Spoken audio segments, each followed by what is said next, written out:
నిర్మలా సీతారామన్ గారు కేంద్ర బడ్జెట్ ఎందుకు ప్రవేశపెట్టారో యావత్ భారతదేశ ప్రజలకు సమాధానం చెప్పాల్సిన అవసరం ఉంది.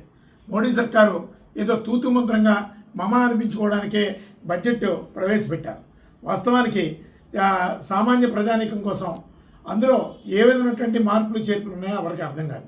అంతా కార్పొరేట్ బడ్జెట్కే ఎక్కువ ఇంపార్టెన్స్ ఇస్తూ కార్పొరేట్ సౌలభ్యం కోసం అలాగే బడా వ్యాపారస్తుల సౌలభ్యం కోసం చేసినటువంటి బడ్జెట్ ప్రవేశమే కనబడుతుంది.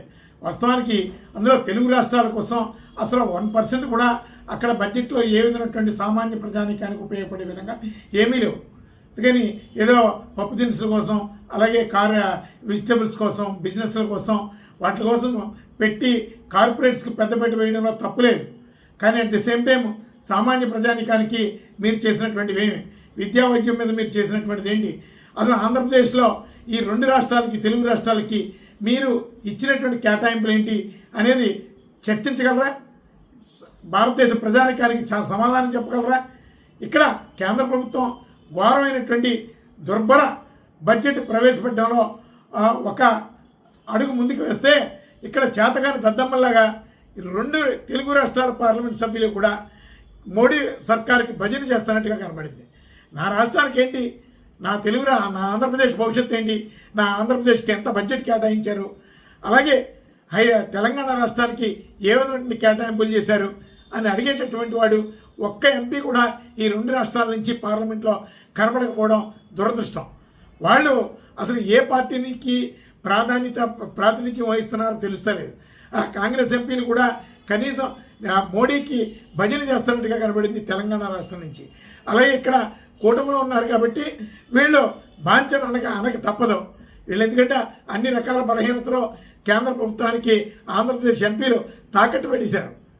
ఇది అసలు ఎన్నాళ్ళ నుంచో ఈ రైల్వే కేటాయింపుల నిమిత్తం ఆంధ్రప్రదేశ్కి పెద్దపీట వేస్తాం, రైల్వే లైన్లు ఇవన్నీ కూడా కొత్త బడ్జెట్లో కేటాయింపులు చేస్తాం, అలాగే తెలంగాణ రాష్ట్రానికి అద్భుతమైనటువంటి ప్యాకేజీని ప్రకటిస్తాం అని అంతకుముందు ఇప్పుడు ఎన్నికల ముందు మోడీ గారు చెప్పారు, అలాగే అమిత్ షా గారు చెప్పారు, ఎన్నెన్నో గొప్ప కబుర్లు చెప్పారు. సో ఈరోజు బడ్జెట్ చూస్తే అసలు ఎవరికి ఉపయోగం లేనటువంటి పరిస్థితి. అసలు బడ్జెట్ ఎందుకు ప్రవేశపెట్టారో తెలియదు, అసలు పార్లమెంట్లో ఏం జరుగుతుందో తెలియదు, వాళ్ళ కేటాయింపులన్నీ కూడా ఎవరి కోసం కేటాయింపులో తెలియదు. అసలు అత్యధిక శాతం పన్నులన్నీ కూడా ఈ 2 తెలుగు రాష్ట్రాల నుంచి కేంద్ర ప్రభుత్వానికి కడుతుంటే కనీసం స్టేట్ బడ్జెట్లో కూడా స్టేట్కి కేటాయించాల్సినటువంటి కేంద్ర ప్రభుత్వం నుంచి కేటాయింపుల్లో కూడా చాలా లీస్ట్ కేటాయింపులన్నీ కూడా ఆంధ్రప్రదేశ్కి తెలంగాణకి కేటాయించడం చాలా దురదృష్టకరమైనటువంటి ఘటన. అదేవిధంగా ఈరోజు బడ్జెట్లో కూడా చాలా అన్యాయమైనటువంటి కేటాయింపులు చేశారు. అసలు కేటాయింపులు అనడానికి కూడా అది అర్హత లేనటువంటిది.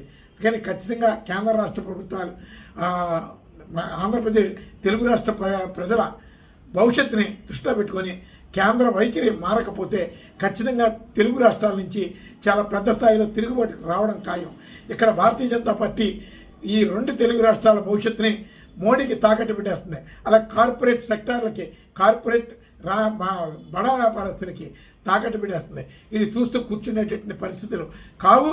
భవిష్యత్తు రోజుల్లో ఖచ్చితంగా కేంద్ర ప్రభుత్వానికి గట్టి తిరుగుబాటు 2 తెలుగు రాష్ట్రాల నుంచి వస్తుందని చెప్పి రాష్ట్రీయ ప్రజా కాంగ్రెస్ పార్టీ నుంచి హెచ్చరిస్తున్నాం.